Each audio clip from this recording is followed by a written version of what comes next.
With that, I will yield to the gentleman from Ohio. I thank the gentleman for yielding.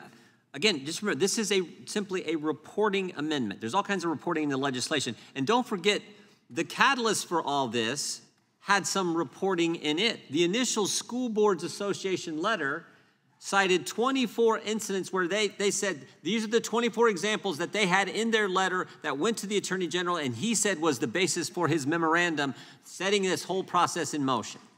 And of those 24, 20 were not even violent in any way, shape, or form. And the 4 that could be categorized as violent, one was the situation in Virginia, where I think any dad would have probably taken the action that that father took at that particular meeting.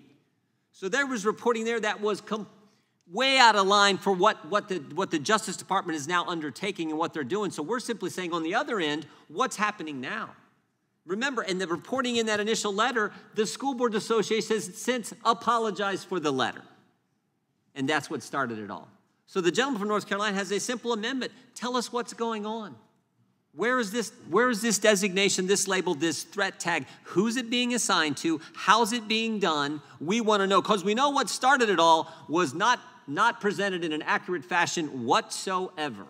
And that was the catalyst for it all. So we kind of like to know what's, and I think, frankly, the American people, and certainly moms and dads, would like to know. We thank the gentleman for yielding. We yield back.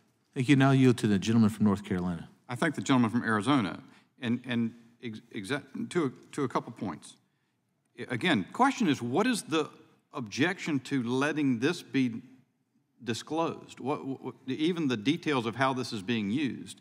And I have some sensitivity to the point made by the gentlelady from Texas about the language, putting this language in here and the number of parents tagged with the threat tag edu officials into this provision about reporting on domestic terrorism. But again, remember, the National School Boards Association letter said this should be characterized as domestic terrorism. That's what they really recognized they had to apologize for.